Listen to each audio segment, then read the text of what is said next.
전쟁 영화의 한 장면입니다. 2차 세계대전 때 미국 군인들이 적지 이탈리아에 상륙합니다. 그 미군 가운데에는 이탈리아계 병사가 적지 않았습니다. 그때 미군의 사령관이 이탈리아계 미군들에게 선택할 기회를 줍니다. 이탈리아를 선택할 수도 있고 미국을 선택할 수도 있다, 이렇게 말합니다. 여러분, 혈육인 이탈리아를 선택하겠느냐, 아니면은 송조기를 선택하겠느냐? 그 말을 들은 이탈리아계 병사들은 너나 할 것 없이 서로 앞다투듯 송조기를 선택하겠다, 송조기의 기수가 되겠다고 나섰습니다. 미국 사람들에게는 피보다 진한 것이 송조기라고 합니다.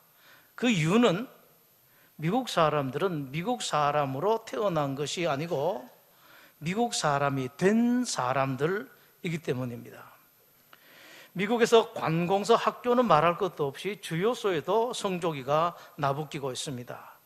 정육점에도 송조기가 걸려있고 심지어는 유모차에도 송조기를 달고 다닙니다. 통계에 의하면 미국 사람들은 하루에 18번 송조기를 보고 산다고 합니다. 미국은 첨예하게 대립되고 있는 여야 정치계뿐만이 아니라 우리 눈으로 볼 때 무질서하고 잡동사니로 뒤섞여 사는 그야말로 콩가루 같은 시민 가운데도 나라의 위기가 닥쳤을 때에 강력하게 결속하는 구심력이 있는데 그것이 송조기라고 합니다.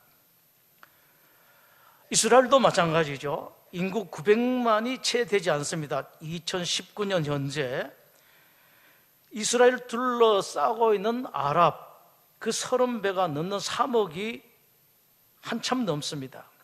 그 30배가 넘는 아랍계에 둘러싸여서 당당하게 버티고 있고 큰 소리 치고 사는 것이 이스라엘입니다. 그것은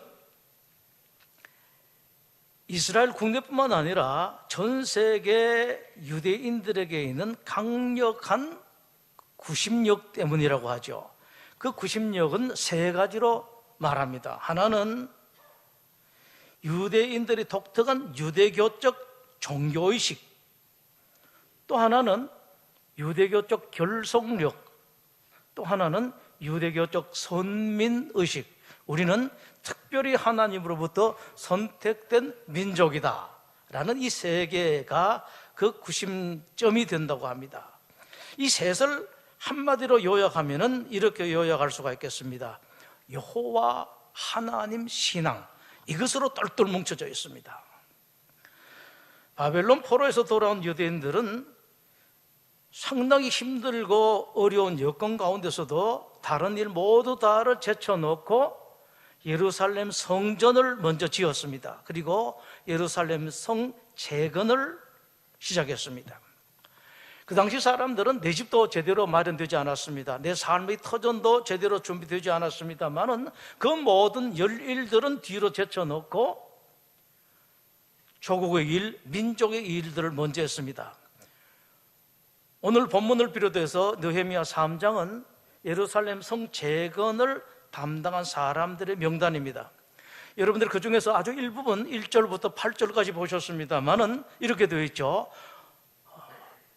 어디까지는 누가 중수했고 그 다음은 누가 했고 또 그 다음은 누가 중수했고 누가 중수했고 라는 말씀이 32절까지 끝절까지 계속해서 이어지고 있습니다. 이 명단을 보면은 마태복음 1장이 생각나죠. 누가 누구를 낳고 누가 누구를 낳고 계속해서 누구를 낳고, 어떤 사람 농담으로 그런 말을 했습니다. 마태복음 1장은 산부인과 장부 목록이다 라고 그렇게 말하기도 했었습니다. 그 마태복음 1장의 명단은 유대인들에게는 의미가 있을 겁니다. 하나의 족보니까요. 그렇지만은 유대인들 외에 다른 사람들에게는 의미가 없을 것 같다고 생각되어집니다만 전혀 그렇지가 않습니다. 마태복음 1장은 유대인들에게도 물론이지만 유대인 아는 사람들에게도 대단한 의미가 있습니다. 오늘 본문도 마찬가지예요. 오늘 본문을 통해서 하나님께서 어떤 사람이 이런 일을 했다 하고 자기 가문의 자랑을 말씀하는 것 그 뛰어넘어서 하나님이 가르치시는 바는 하나님이 일은 어떻게 하는 것인가, 하나님께서는 어떤 사람을 귀하게 여기고 어떤 사람들을 복을 주시는가, 이것을 말씀을 하고 있습니다. 먼저 1절에서 5절은 예루살렘 성벽의 북쪽입니다. 이 북쪽은 적들의 공격에 가장 많이 노출된 곳입니다. 적이 만약에 공격한다면 맨 첫 번째 대상으로 공략할 것이 북쪽입니다. 적의 공격 목표 1호죠. 가장 위험한 곳입니다. 여기에 일을 누가 감당했는가를 말씀하는데 그 중에서도 1절에 보면은 이렇게 되어 있습니다. 그때에 대제사장 엘리야십이 그의 형제 제사장들과 함께 일했다라고 말씀을 합니다. 대제사장 그리고 제사장은 오늘날과 달리 이스라엘의 모든 면에서 최고의 어른입니다. 신앙적인 면뿐만 아니라 정치, 사회 모든 면에서 최고의 어른들, 그 다음 그 사람들이 뭔가 잘못되었을 때 흙에 손 한 번 붙이지 않는 사람들, 물에 손 한 번 들어가지 않는 사람들이 대제사장, 제사장입니다. 이런 사람들이 가장 위험한 것을 주도적으로 앞장서서 감당하면서 다른 사람을 격려했다. 여러분, 우리가 이 위험한 일, 제일 힘든 일을 해야지 누가 하겠습니까? 라고 했다라는 말씀입니다. 이것으로 하나님께서 말씀을 하십니다. 하나님 나라 교회는 어른일수록 더 큰 수고를 하는 곳이다. 더 큰 희생을 하는 곳이다. 힘들고 어려운 일일수록 교회에서는 어른들이 먼저 나서는 것이다 라는 말씀을 하십니다. 다른 사람보다 부담할 일이 있으면 모든 면에 있어서 어른들이 더 많이 부담하고 어떤 때는 전적으로 부담하는 것, 이것이 교회다라는 말씀이십니다.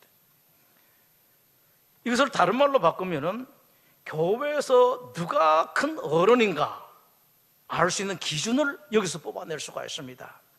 직분 천만의 말씀입니다. 나이? 미안하지만 그것도 아닙니다. 무엇이냐? 더 큰 수고를 하고 더 큰 희생을 하고 힘들고 어려운 일일 때마다 먼저 나서는 분, 그분이 바로 어른이다. 자기가 능력이 그렇게 되지 않으면서도 불구하고 어떻게 하든지 간에 내 일을 감당하려고, 내가 더 많이 부담하려고, 꼭 경제적 면뿐만 아니라 수고도 잠도 덜 자고 하는 이런 분이 교회에서 어른이다라고 말씀을 합니다. 예수님께서 말씀을 하셨습니다. 이방인의 집권자들은 다른 사람들을 임의로 주관하고 그 고관들은 사람들에게 권세를 부린다라고 말씀을 하시면서 일갈하신 말씀이 있습니다. 화 있을진저 너 율법 교사여, 지기 어려운 짐을 다른 사람에게 지우고 너희는 한 손가락도 이 짐에 되지 않는도다 라고 말씀했습니다. 당시에 어른으로 크게 행세하던 사람들이 별것도 아닌 율법 가지고 선생님 하면 그 어른 노릇하던 이런 사람들은 손가락 하나 까딱 안 했습니다. 손에 흙 하나 묻혔습니다. 그러면서 어른 노릇하려고 했던 사람이었습니다. 예수님께서 야단치셨죠. 그러면서 예수님께서 이렇게 말씀을 하십니다. 신자들은 그러나 다르다. 참된 신자들은 섬기는 사람이 큰 사람이고 다른 사람의 모든 사람의 종이 되는 사람이야말로 으뜸 신자다. 예수님께서 말씀을 하셨습니다. 첫 번째는 북쪽에 대해서 말씀을 하셨고, 두 번째는 6절부터 13절까지는 서쪽인데, 이 서쪽은 바벨론 공격 때 파괴의 정도가 가장 심한 지역입니다. 많은 부담이 필요해요. 자, 이때 공사할 때에 여러분, 나라가 재정으로 세금으로 공사비를 주지 않았습니다. 담당하는 사람들이 다 일도 하고 공사 비용도 자기 냈었습니다. 여러분, 남 돈 쓰는 게 얼마나 쉽습니까? 세금 가지고 퍼주는 건 얼마나 쉽습니까, 여러분? 회사에서도 그런 사람들이 있습니다. 내 돈은 금쪽같이 아끼면서 회사 돈은 펑펑 쓰는 그런 사람들이 있죠. 나라도 보면은 국민들이 힘들게 이 일을 해서 세금을 내는데, 물론 좀 쉽게 내는 사람도 있겠습니다만은 정말 어렵게 세금 내는 사람들 심정을 몰라요. 어느 신문 기자가 그런 소리 했더라고요. 세금을 내봐서야 알지. 평생 세금 안 내고 세금 안 내는 돈 제주 많이 부려요. 부담 안 하는 데는 제주 부립니다. 이때는 내 돈 가지고 일하면서 내가 수고를 다 했었습니다. 가장 파괴가 심한 지역, 많은 부담이 필요한 것을 누가 감당을 했는가? 대표적으로 8조였습니다. 그 다음은 금장색, 그 다음에 향품장사라는 말이 나오는데, 당시 예루살렘의 상공업자 그리고 기업가들이었습니다. 다들 힘든 가운데 이분들은 다른 사람들에 비해서 비교적 여유가 있었고 조금 넉넉한 면이 있었습니다. 그분들은 자기네들이 많이 받았기 때문에 많이 부담을 했었습니다. 예수님께서 누가복음 12장에서 말씀을 하십니다. 많이 받은 자에게는 많이 요구할 것이고 많이 달라고 할 것이다. 당시 기업가들은 주님의 그 가르침을 온전히 이루었습니다. 여러분, 신약 성경에서 가장 짧은 책이 한 권 있죠. 빌레몬서입니다. 한 장으로 되어 있는 이 빌레몬서의 주인공이 빌레몬이고 또 조연이 오네시모라는 그 종입니다. 그 빌레몬이라는 사람이 재산이 넉넉했었습니다.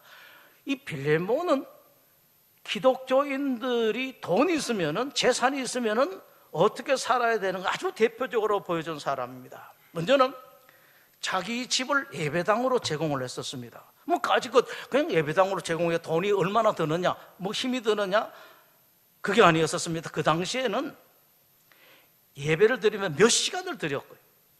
그러다 보니까 먹는 것이 다 있었어야 됐습니다. 식사도 해야 되고 음료수도 제공해야 되고 따뜻한 것도 제공했어야 되는데, 이 빌레몬은 예배 드리는 분들에게 식사도 여러 가지도 다 제공을 했었습니다. 오래 있다 보니까 쉬는 것도 있어야 되고 또 아이들이 있으면 또 아이들이 있는 것도 있어야 되는데, 이렇게 예배당을 자기 집으로 쓰게 했고 교인들을 많이 도와줬습니다. 당시 교회는 어려웠습니다. 소문이 교회 가면은 그래도 좀 도움 받을 수 있다. 그래서 자꾸 교회에 가는 사람들이 많이 왔습니다. 그러니까 빌레몬 때문에 교회가 부흥돼서, 그 당시 골로새 교회가 교회 가면은 먹을 것을 준다 그러더라. 우리 교회에서 지금 굴다리 선교라고 저기 차 회사 앞에 보면은 지하도가 있는데 거기서 노숙자들 그분들한테 하는데, 그분들이요 얼마나 교통이 좋은지 통신이 좋은지 몰라요. 어디 가면은 저 명동에 가면은 500원밖에 안 주는데 거기 가면은 분당 소망교회 가게 되면은 2,000원 주더라. 사람들 막 데리고 동모와요. 전도를 되게 잘합니다. 빵도 주더라. 야, 이번에 주는 빵은 맛있던데. 또 떡도 주더라. 또 소문이 납니다. 이제 종강인데 떡 좋은 거 주더라. 그래서 소문납니다. 그런 소문이 골로새 교회에 퍼졌습니다. 그 지방에 많은 사람들이 왔습니다. 빌레몬 한 사람 때문에 양적으로 규모적으로 골로새 교회가 성장할 정도였었습니다. 이런 사람들이 있었습니다. 세 번째, 서쪽 공사 중에 특이하게 우리 눈여겨볼 것인데 12절 말씀입니다. 그 다음은 누구의 아들 살룸과 그의 딸들이 중수하였고 라는 말씀입니다. 살룸에게는 아들이 없었습니다. 당시에 여자들은 미안하지만 사람 축에 들어가지를 못했기 때문에 이런 공사하는데도 나서지를 않았어요. 이 정도가 되면은 사람들이 일반적으로 아이고 잘 됐다 그러잖아요. 나는 그런 부담이 없고 나는 면했다. 그런 살룸은 달랐습니다. 그렇지 않았습니다. 그래, 아들 없다. 왜? 딸을 일하면 안 되나? 야, 나가자. 자기 딸들 데리고 나가서 일했습니다, 여러분. 옛날이나 지금이나 세태는 어떻게 하든지 어떤 핑계를 대서든지 간에 핑계가 없으면, 이유가 없으면 억지로 이유를 만들어서라도 내 부담을 하지 않고 내 수고를 하지 않으려고 하는 그런 세태입니다. 그런데 이 살룸 집안이 달랐습니다. 최근에 3.1절 중심으로 해서 독립수사들을 재조명하는 것이 언론에 많이 보도되었는데, 그분들에게 참 귀한 일이 있더라고요. 아들이 없는 사람은 딸들까지 그분들도 데리고 나왔더라고요. 원래 어른들은 이렇습니다, 여러분. 1세기 초대 교회 시절에 예루살렘 지역에 큰 가뭄이 들어서 모든 교인들이 어려웠습니다. 이것을 알고 그 당시 유럽, 아시아에 있는 모든 교회들이 구제 헌금을 모금을 합니다. 그때 아주 특이한 기록이 있습니다. 성경에 이렇게 기록이 되어 있습니다. 환난의 많은 시련, 극심한 가난 가운데서 기뻐하며 풍성한 연보를 넘치도록 한 교회가 있었습니다. 그 교회는 모든 교인들이 너무 가난하기 때문에 교계의 어른들이 말렸습니다. 여러분들은 너무 형편이 안 좋으니까 여러분들은 여기 참여 안 해도 됩니다 라고 했을 때, 그 소리를 듣고 그 교회는요 이런 말을 합니다. 어르신들, 제발 우리들도 이 일에 참여하게 해주십시오 하고 간절하게 부탁했다라고 기록을 해놓고 있습니다. 그 결과 그분들에게 허락했더니만 힘대로 할 뿐 아니라 힘에 지나도록 했다라고 성경 기록합니다. 여러분, 이겁니다. 교회가 시원찮고 모자라고 교인들이 세상 사람들에 비해서 약삭 빠르게 못해도, 여러분, 이런 사람들 하나님께서 보시고 복을 주시고 이런 사람 통해서 하나님 나라를 이어가십니다. 최후의 심판 때 심판주께서 필라델피아 교회에 대해서 이렇게 말씀을 하십니다. 내가 내 행위를 아노니 내가 작은 능력을 가지고서도 내 말을 지키며 내 이름을 배반하지 아니하였도다. 약했어요. 아주 교세가 약했습니다. 조그만하고 일을 제대로 할 수가 없었습니다. 그래도 불구하고 필라델피아 교회는 어떻게 하든지 간에 주님 말씀을, 다른 것이 아니라 하나님의 말씀을 어떻게 하든지 그 환난과 핍박 가운데서도 지키려고 애를 썼습니다. 하나님 다 기억하셨습니다. 심판주이신 예수님께서 이런 교회를 향해서 이 말씀을 하셨습니다. 볼지어다 내가 내 앞에 열린 문을 두었으니 능히 닫을 사람이 없을 것이다. 주님께서 그 앞에 문을 딱 열어두었으니까 누가 그 문을 닫느냐? 건강의 문, 사업의 문, 자녀의 문, 어떤 문이든지 간에 다 열려 있어서 아무도 닫을 사람이 없다라고 이 세상의 주인이신 예수님께서 말씀을 하셨습니다. 그 다음에 네 번째로 14절에서 19절까지는 남동쪽 지역인데, 이 지역은 7구역으로 나눠져 있습니다. 7구역인데 7구역 중에서 6구역의 구성원들입니다. 이 사람들은 예루살렘 성 안에 사는 사람들이 아니었습니다. 성 밖에 사는 사람들, 즉 예루살렘 성벽을, 성문을 다 완공을 해도 자기네들한테 별 혜택이 없어요. 그럼에도 불구하고 7구역 중에서 6구역을 그 사람들이 담당을 했었습니다. 사람들은 늘 이해관계를 따지죠. 모든 사람들이 다 그렇습니다. 어떤 일만 있으면 이것이 나와 무슨 관계가 있느냐, 나에게 어떤 도움이 되느냐, 이런 것만 따지는 세상에 이런 분들이 있었습니다. 이런 사람들이 진정한 하나님의 사람들이죠. 내 돈을 들여가면서, 내 힘든 것을 들여가면서 아프리카 갈 때에, 동남아 갈 때에 나 환자들한테 가서 걱정도 되죠. 나 환자들 치료할 때 보면은요 겁이 나요. 어떨 때 보면 치료하면은 거기 아주 진물이 막 나고 피도 막 나고 하는데 우리 의사 선생들이 그걸 가지고 치료를 하고 있습니다. 자기 돈 내가지고 비행기 표 끊어가지고 먹고 자는 것도 자기 돈 내고 그런 수고를 하고 있습니다. 여러분, 따라가시는 분들은 또 그렇습니다.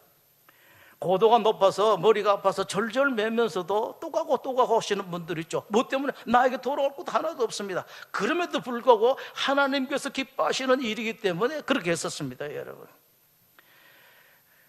내가 하고 싶으냐, 나에게 좋은 것이냐가 아니라 하나님께서 원하시는 것, 하나님께서 이것을 보고 얼마나 기뻐하실까. 하나님께서 섭섭하고 쓸쓸한 그런 세태에 나를 보시고 조금이라도 위로를 받으시면 좋겠다. 여러분, 이거예요.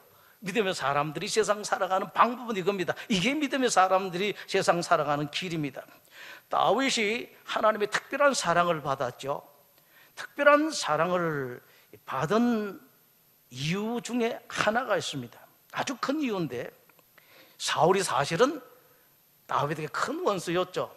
사울이 먼저 다윗을 철천지 원수처럼 죽이려고 끈질게 쫓아다닙니다. 다윗이 피합니다. 그러다가 어느 날 그 사울을 죽일 수 있는 기회가 다가오게 됩니다. 손 내밀어서 찌르기만 하면 끝이 납니다. 안 죽입니다. 또 한 번 기른 기회가 왔습니다. 부하들까지 이번에는 꼭 찌르십시오. 어른께서, 장군께서 안 찌르시면은 그냥 모른 척하고 드시면 우리가 찔러버리겠습니다 라고 말할 때 다윗이 생각을 했죠. 그건 아니다라는 겁니다. 자기도 죽이고 싶죠. 자기가 없애버리면 자기 안 쫓겨다녀도 되고 자기 앞열도 열립니다. 길이 다 열려요. 그럼에도 불구하고 다윗은 생각합니다. 내가 좋으냐, 하나님께서 좋아하시는 일이냐. 암만 생각해봐도 하나님께서 안 기뻐하실 것 같습니다. 까닭을 말합니다. 사울, 그렇게 못된 사울이라도 하나님께서 기름 부어서 세우신 하나님의 종이다라는 말씀이에요. 그런 종을 내가 죽일 수가 없다. 이런 것 때문에 하나님께서 다윗을 그렇게 사랑하셨습니다. 오로지 하나님의 뜻만 생각해서 하나님께서 좋아하시나 안 좋아하시나. 여러분, 하나님 사랑받는 게 참 부럽죠. 부러워할 것 하나도 없습니다. 여러분 잠시 그런 것만 생각하시면 우리 주님께서 기뻐하시는, 나는 싫은데, 나는 꼭 이걸 하고 싶은데 하나님은 어떻게 생각하실까. 그 다음 다섯 번째로 20절에서 마지막 32절까지인데요 동쪽 지역입니다. 아마 일이 조금 쉬웠던 것 같습니다. 여기에 담당한 사람 몇 면을 보면은 앞에서 본 사람들이 이름이 똑같은 이름이 나와요. 다른 데서 이미 일한 사람, 지금 일하고 있는 사람들이 동쪽 구역에도 또 담당을 했었습니다. 먼저 21절에 그 다음은 누구의 손자, 누구 아들 무레못이라는 이름이 나오는데요 4절에 같은 이름이 나와요. 그 다음은 누구 손자, 누구 아들 무레못이 중수했다. 이 사람이 이중으로 일을 했습니다. 23절에 그 다음은 베냐민과 핫숲이 이런 공사를 했다라고 말하는데 11절에 하림의 아들 누구의 아들 핫숲이 또 공사를 했다. 두 번 합니다. 27절입니다. 그 다음은 드고아 사람들이 한 부분을 중수했다. 이 드고아 사람들이 똑같이 5절에도 나옵니다. 그 다음은 드고아 사람들이 중수했다라고 말씀을 하시고 30절을 보시면은 그 다음은 누구의 아들 하나냐가 이런 일을 했는데 8절에도 또 나옵니다. 향품 장사 하나냐 등이 일을 했다. 30절의 마지막에 보면은 이런 말씀 있죠. 그 다음은 베레캬의 아들 무술람이 했다라는데 4절에 보면은 또 무술람이 이름이 나오고 있습니다. 가운데 그 다음은 누구의 손자 베레가의 아들 무술람이 중수했다. 여러분, 이렇게 여러 사람들이 헌신적으로 일을 했는데 이런저런 핑계로 참여 안 한 사람들이 필경은 옛날이나 지금이나 있습니다. 5절 보시죠. 그 다음엔 두고아 사람들이 중수하였으나 그 귀족들은 그들의 주인들, 하나님 말씀합니다. 주인들의 공사를 분담하지 않았다라고 말씀합니다. 그 당시 귀족들은 세상적 명예도 그 다음에 부도 다 누렸습니다. 이미 다 누렸습니다. 그것도 하나님으로부터 받았고 실제로는 백성들로부터, 다른 국민들로부터 이렇게 다 받은 사람들입니다. 다 누리고 있는데 다른 사람들은 그렇게 희생적으로 헌신적으로 수고함에도 불구하고 모든 것을 가지고 있고 누리고 있는 사람들은 참여하지 않았습니다. 이런 사람들도 있었습니다. 이런 사람들이 있는데 이 수많은 사람들은 열심히 하고 가장 위험한 것 하고 했던 사람이 또 하고 이랬었습니다, 여러분. 이런 사람들이 하나님 나라를 만들어 갑니다. 모세 시대에, 여호수아 시대에 갈렙도 그런 사람이었습니다. 이제 가나안 땅을 대강 정복을 끝내고 땅을 분배하는데 그 당시에 땅 분배하는 최고 어른이 여호수아였었습니다. 갈렙과 함께 정탐 나갔던 사람이죠.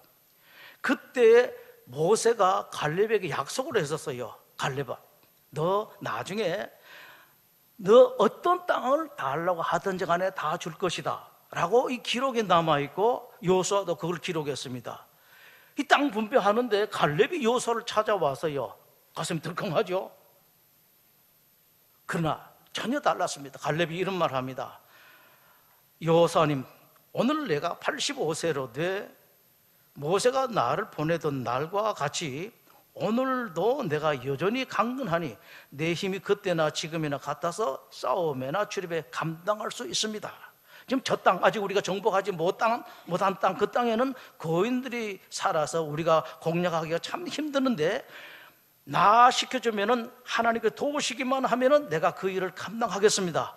제발 나 나이 들었다고 관세하지 마시고 나를 그쪽으로 보내주십시오. 이런 부탁을 합니다, 여러분. 참 귀한 사람이죠. 이런 사람들이 하나님 나라를 그렇게 튼튼하게 만들어 갑니다. 그리고 틀림없이 여러분들, 하나님께서 우리들에게 이미 성경에 다 보여줬습니다. 그런 사람들 희생을 그냥 받기만 하고 하나님 끝내지는 않으셨습니다. 하나님께서 다윗이 골리앗을 이기게 한 그 기적 일어나게 한 가장 큰 원인이 무엇일까? 이건 여러분들에게 실제 일에서 상당히 중요합니다. 어떻게 그런 기적을 다윗에게 허락하셨을까? 다윗이 물맷돌을 잘 돌린다, 여러분 이런 소리를 하는 거 아니에요. 그 당시 물맷돌 다윗만큼 못 돌린 사람이 없고 베냐민 사람들은 다 잘 돌렸습니다. 그리고 블레셋 사람들도 전쟁할 때에 이 정도는 대비하고 나옵니다. 그럼에도 불구하고 다윗이 단 한 발 물맷돌 하나 가지고 골리앗을 넘어뜨렸습니다. 왜 하나님께서 이런 기적을 다윗에게 허락했는가? 블레셋 장군 골리앗이 밤낮 이스라엘과 하나님을 모독합니다. 그런데 이스라엘 중에서는 장군, 병사 모두 다를 합해서 아무도 나서질 않았습니다. 나오라, 누구 나오고 전쟁을 하자. 이기면은 우리가 여러분들에게 섬기겠다. 이렇게 했었습니다. 나가지를 못했습니다. 그 광경을 성경은 이렇게 기록을 하고 있습니다. 이스라엘 모든 사람이 그 사람을 보고 심히 두려워하여 그 앞에서 모든 사람이 다 도망했다라고 기록을 하고 있습니다. 조국의 그 초라한 모습, 아마 최근에도 여러분들 가운데 이 우리나라 조국 대한민국의 초라한 모습 보신 분들이 많을 거예요. 저 미국에서 온갖 소리 다 하고 방위비부 온갖 소리 다 하고요. 또 중국은 무슨 소리 합니까? 미세먼지 해도 우리나라 장관은 누가 끽소리 아무 소리 하지도 못하고, 일본은 뭐 좀 잘못됐다 재판을 했는데 그 재판을 했는데 그거 가지고 뭐 무슨 보복을 하느니 하고, 더더구나 북한에서 무슨 소리 하면은 아주 끽소리 하지 못하는 그런 우리나라, 참 가슴이 아프죠. 세상에 우리의 나라라는 이 나라가 이럴 수가 있는가? 여러분 젊은 분들 이거 잘 보시고 여러분들 이 나라 좀 잘 붙들어 주십시오. 다윗이 그 당시에 그랬었습니다. 너무 속상했습니다. 참지를 못합니다. 속된 말로 하면 다윗은 골리앗 앞에 설 감이 되지를 못해요. 이 다윗이 나섰는데 말은 잘합니다. 이렇게 말했죠. 이건 여러분 그냥 듣고 말아야 돼요. 너는 칼과 창과 단창으로 내게 나오거니와 나는 만군의 여호와의 이름 곧 내가 모욕하는 이스라엘 군대에 하나님의 이름으로 내가노라. 이 정도 말은 다 할 수가 있습니다. 겁없이 나서는 이 다윗을 하늘의 하나님께서 보시고 깜짝 놀랍니다. 하나님께 벌떡 일어섰습니다. 아이고 큰일 났다. 저놈 저 나가기만 하면 애 하나 버리겠다. 참한 놈 하나 죽이겠다 싶었습니다. 하나님 할 수 없이 일어서시게 됩니다. 그냥 주신 게 아니에요. 다윗이 뭘 가지고 있는 거 보니까 물맷돌 가지고 있거든. 거기다가 능력 주실 수밖에 없습니다. 여러분 기적을 어떤 때 허락하시는지를 잘 아십시오. 간절하게 내가 기적 바란다고 죽으라고 졸라댄다고 하나님께 기적을 주시나 천만의 말씀입니다. 조금은 도와주실 수가 있습니다만은 큰 기적은 그렇게 한다고 허락하지 않습니다. 누구한테 허락한다고요? 기적은 일어날 만한 사람, 받을 만한 사람에게 하나님께서 기적을 허락하십니다. 불가능하게 보이던 예루살렘 성벽 공사, 모든 사람들이 다 불가능하다 그랬었습니다. 그 공사를 그 귀한 사람들, 그 헌신적이고 희생적인 사람들 덕분에 2달 만에 끝냅니다. 2달이 채 안 걸렸습니다. 52일 만에 끝냈습니다. 하나님께서 이런 사람들 다 기록을 해놓고 내가 기억한다라는 말씀이 오늘 이 말씀이에요. 그리고 예루살렘 성벽 재건 공사에 있어서 특이한 것이 하나 있는데 순서가 3장에서 오늘 이름들이 나와 있고요. 4장, 5장, 6장은 공사한 과정을 설명을 해놓고 있습니다. 우리가 일반적으로 생각하면 어떤 귀한 일이, 큰 일이 있으면은 공사한 과정들을 다 적어놓고 그 다음에 그때 그 공사에 누가 일을 감당했고 누가 일을 감당했다라고 기록하는데 하나님께서 당신의 성경을 기록하실 때는 그 순서를 바꿨습니다. 사람들의 이름을 먼저 냈습니다. 이것으로 말씀을 하시는 거죠. 하나님, 나는 일보다 사람을 먼저로 한다라는 말씀이십니다. 나의 제1차 목표는 일이 아니라 사람이다라고 말씀을 하십니다. 하나님은 충성도에 내 일, 하늘나라의 일, 교회 일에 동참한 사람들 한 사람 한 사람을 일일이 다 기억한다. 그 사람들 무엇보다도 나가 소중히 여기고 귀하게 여기고 내가 준비한 모든 것을 그들에게 줄 것이다 말씀하시는 것이 느헤미야 3장입니다. 여러분, 하나님께서 신자들에게 일을 맡기시는 제1의 이유는 일 자체가 아닙니다. 어떤 일 꼭 하기 위해서가 아닙니다. 사람입니다. 일하는 사람입니다. 그 신자를 성숙시키고 성장시키고 복을 주시기 위해서 이런 일을 맡기기도 하고 저런 일을 부탁하기도 합니다. 여러분 기억하십시오. 하나님의 일을 하는 것, 이것은 희생이 아니라 그 자체가 복입니다. 기도하겠습니다. 하나님 나라의 일들, 하나님께서 하시는 모습들을 보면은 볼 때마다 세상과는 너무도 많이 정반대이다라는 것을 생각합니다. 하나님, 우리 성도들에게 기독교 신자들, 성도들은 어떻게 세상을 살아가는가? 하나님께서 어떤 사람 귀하게 여기고 어떤 사람 기적을 베풀어 주시고 어떤 사람 통해서 하나님께서 위대한 일을 하시고 어떤 사람들을 하나님께서 그 길을, 그 앞에 문을 활짝 열어주시는가 바르게 보고 이런 삶을 통해서 복받고 선물 받고 좋은 것을 많이 받아 누리고 소유하고 또 다른 사람에게 나누어주는 복의 근원되는 사람들이 되게 하여 주시옵소서. 예수님 이름으로 기도드립니다. 아멘.